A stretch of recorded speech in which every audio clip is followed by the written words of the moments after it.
Does it look like I'm holding a piece of meat?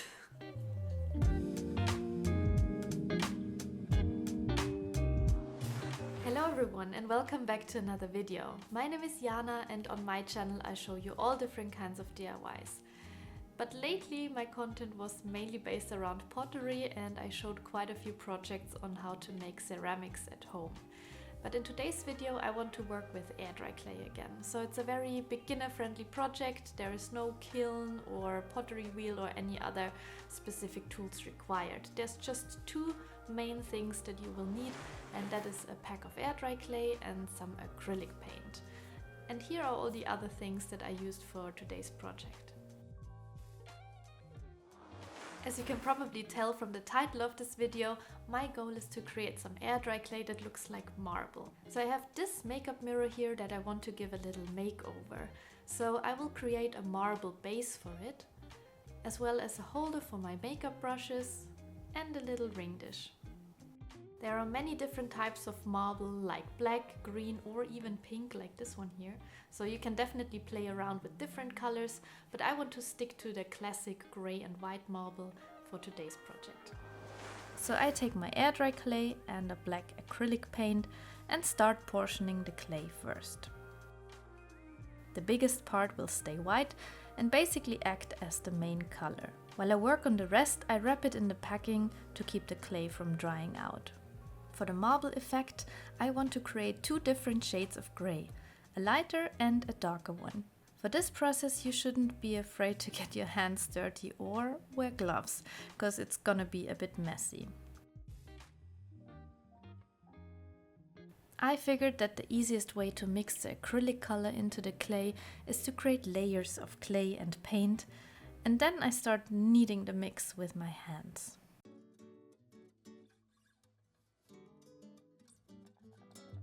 At first it seems very black, but the more you knead it, the lighter it will get.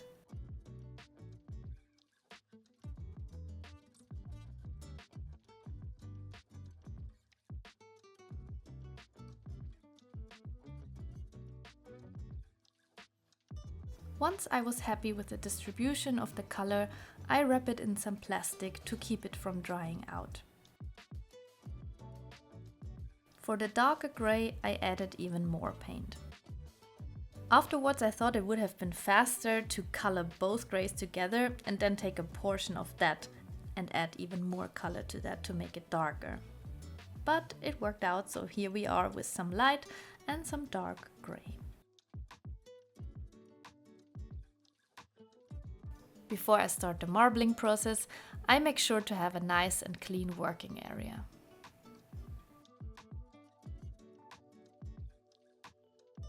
I give the white clay a good knead as well. The wedging makes the clay softer and easier to work with. So here we are with the three different colored clay balls. Next step is to roll the clay into coils.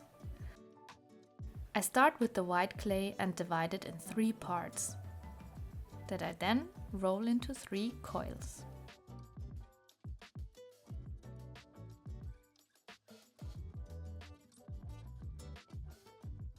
Then I roll out one thinner light grey one and an even thinner dark grey coil.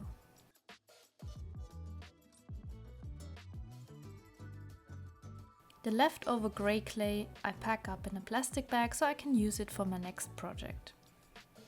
I bunch up the coils and intertwine them, making sure to alternate the greys between the white. Like this I create one big coil. Depending on the clay, the coils might not stick so well to each other straight away, so it might help to slightly dampen them. But it's important to not use too much water, as that would make them too slidey. Another way to stick them together better, I found, was to press the coils together with my hands instead of just rolling it. Then I alternate rolling and folding the coil. I repeat that until I feel like the marble veins are thin enough. In my case, I folded the coil about 6 times.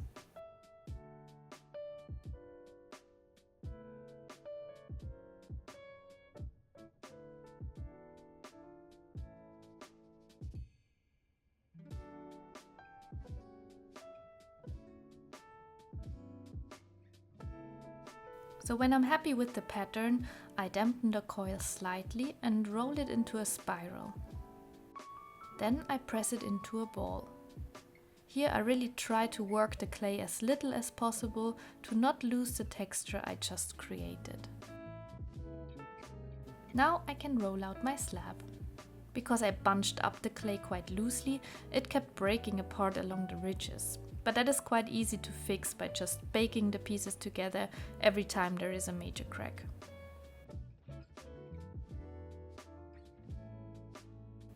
If I find air bubbles, I just pop them with my X-Acto knife and smoothen out the clay again. To create an even thickness, you can use dowels or pens to run the rolling pin over. Flipping the slab regularly keeps it from sticking to the table. As I mentioned before, I want to create 3 objects. I like cutting out templates or having the molds I want to use ready, so I can lay everything out on the slab to make sure I get the most out of it. For the base of the mirror, I need a big circle. For the cup, I need a rectangular slab as well as a circle for the base, and for the ring dish, I need a small circle. The leftover clay can be kneaded together and packed up for the next project. But then you lose the nice marble texture. So I keep my leftover pieces as they are and wrap them in some plastic for an upcoming project, so stay tuned for that. For the ring dish, I smoothen out the edge of the cut out circle with some water. Then I place the circle in a little bowl and let the clay sink down to create a clay bowl. It might help to lift the edge and release some air to be able to push it down further. I never had a problem with the clay sticking onto my molds, but if you're worried about that, you could use plastic wrap to coat the mold with. As the clay shrinks as it dries, it is quite easy to remove later. So now it's time to build the base of the mirror. But I don't want to replace the base, I just want to create a cover for it. And as I mentioned before, air dry clay tends to shrink when it dries. It's basically what happens to a grape when it turns into a raisin. So if I would build the clay over the base now, it will not fit over it anymore after drying. So I went and looked for something that has the same shape but is slightly larger, and I found this plant pot here, which I think is perfect for it.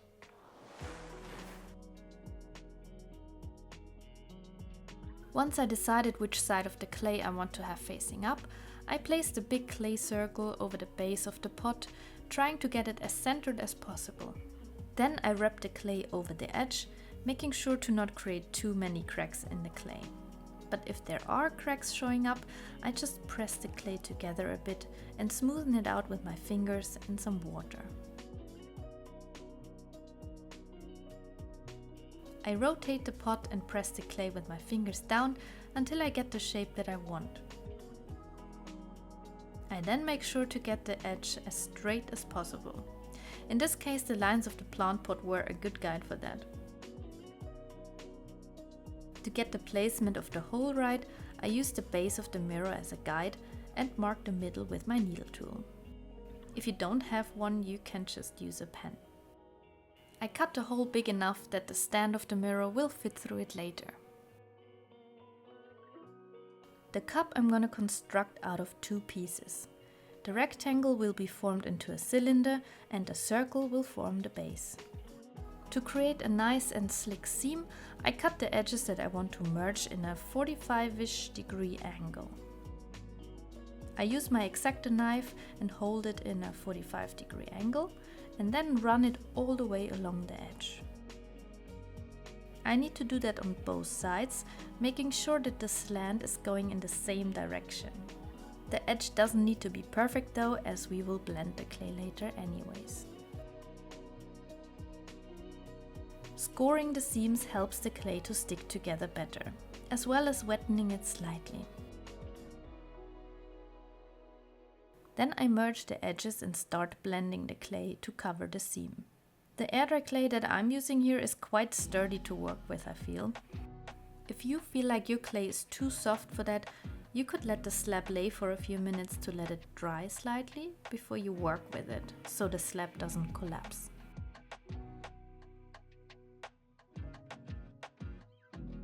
Once I'm happy with the cylinder and my seam, I attach the bottom.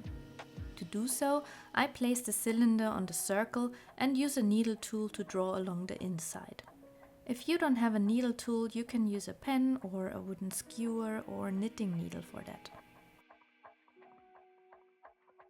Then I cut along the marking with my X-Acto knife.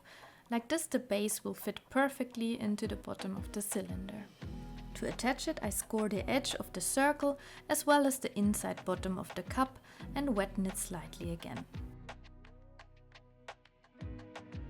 Now I can place the cylinder over the base and attach it by pressing the bottom carefully inwards. Last step is to flip it upside down and blend the seam before I let it dry.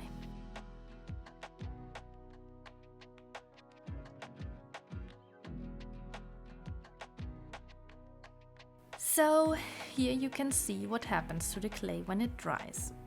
It shrinks and creates tension, which leads to cracking. So to prevent that, I recommend to take the clay piece off the mold after an hour or two. In my case, I forgot the time, and when I came back it was already cracked. But the good thing about air dry clay is that it's quite easy to fix. So after taking it carefully off the mold, I started pressing the clay back together and blended it with my fingers. If the clay is still soft enough, that works quite well. For the parts that were already too dry for that, I created a clay and water mix. Like this, I created some liquid clay that I then brushed onto the crack. This also softens up the air dry clay again, which then allows some better blending. If the crack is really big, one could even roll a thin coil of fresh air dry clay and patch it up. But to not mess with my marble texture, I decided to leave it like this. Now the building process is done and the pieces are drying.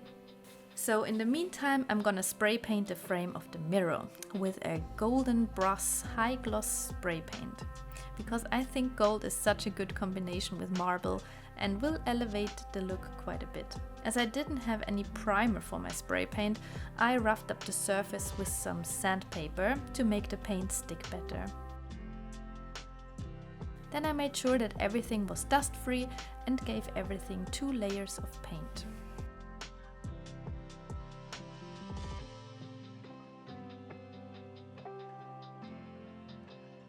So here are the dry pieces. I can't believe how good they look. Look at the marble texture, it looks so real. Like I said, I quite like the combination of gold and marble, so I also want to give the cup and the ring dish a gold accent.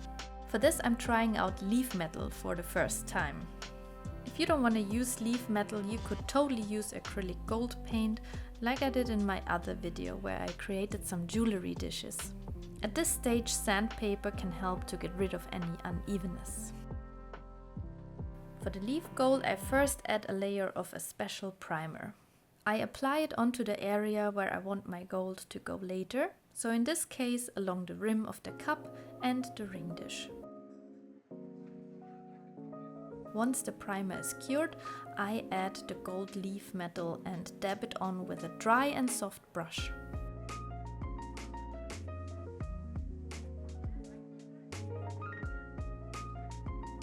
Then I can just brush off the excess and collect it for my next project.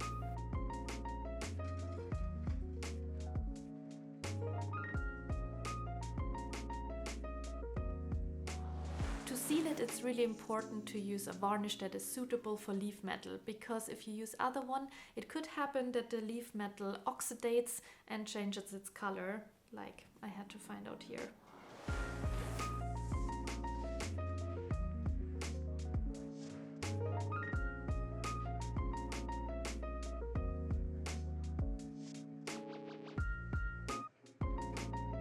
Parts that have no leaf gold, I varnished with some glossy acrylic varnish. That makes the pieces more durable and give them a nice shine. I also gave the mirror base 2 coats of glossy acrylic varnish. So all there is left now is to reassemble the mirror.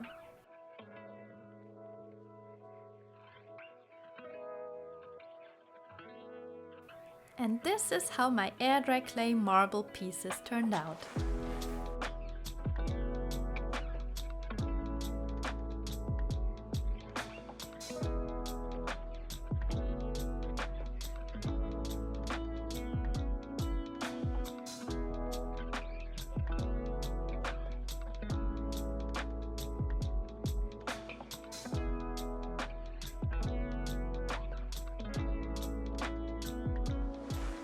I'm so excited about how they turned out. I think the marble looks so good, especially with the gold accents. If you want to know what I created with those marble scrap pieces, there's a video coming up about a fun little project.